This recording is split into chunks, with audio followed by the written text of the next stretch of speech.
ជំរាបសួរលោកគ្រូអ្នកគ្រូអាណាព្យាបាលនិងសិស្សានុសិស្សទាំងអស់គ្នាស្វាគមន៍មកកាន់ព្រឹត្តិការណ៍ដ៏ធំអស្ចារ្យប្រចាំឆ្នាំ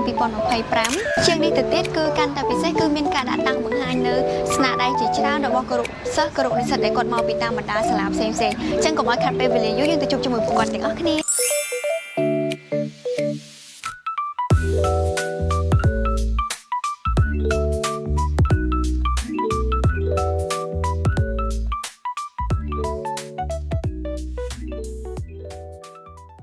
សួរអ្នកនរគ្នា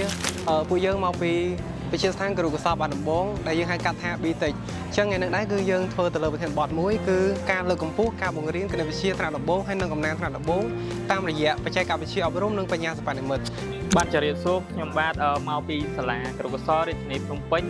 ដែលសង់របស់ខ្ញុំនេះបង្ហាញពីការប្រើប្រាស់ AI ជាមួយដល់ការបង្រៀននិងរៀនដែល AI នៅក្នុងនេះខ្ញុំលើកយកទាក់ទងនឹងBase 44 AI Base 44ដើម្បីប្រើប្រាស់ក្នុងការបង្កើត app ដើម្បីជួយដល់គ្រូងាយស្រួលក្នុងការគ្រប់គ្រងថ្នាក់រៀនបាទជំរាបសួរបាទខ្ញុំបាទឈ្មោះខាន់សុផាមកពីវិទ្យាស្ថានជាតិអប់រំជាមួយនឹងរឹតលឺជាមួយនឹងការបង្ហាញនៅប្លង់វិទ្យាស្ថានជាតិអប់រំដែលមានអាគារហើយជាពិសេសមួយទៀតនោះគឺចង់បង្ហាញទៅលើស្នាដៃរបស់គ្រូនិស្សិតដែលគាត់បានធ្វើបាននៅ gate បាទ gate ចេញចូលរបស់វិទ្យាស្ថានជាតិអប់រំ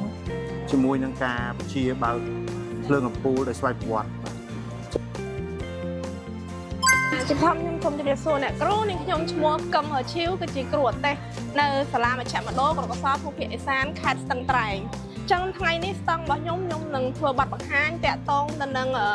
កម្មវិធីការអប់រំភូមិភាសាដែលកំពុងតែអនុវត្តនៅមជ្ឈមណ្ឌលគរុកោសល្យភូមិភាគឦសានខេត្តស្ទឹងត្រែងដែលកម្មវិធីនេះគឺមានតែមួយគត់ក្នុងការបណ្ដុះបណ្ដាលនៅក្នុងប្រទេសកម្ពុជា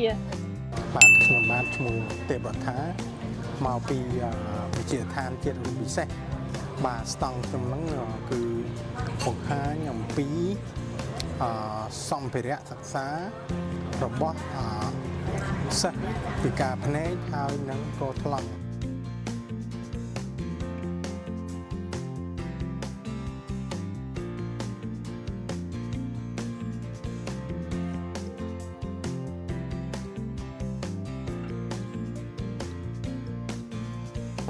ជំរាបសួរបងខ្ញុំតំណាងឲ្យសាលាវិទ្យាសិក្សាក្រុមសាមតៃមជ្ឈមហើយ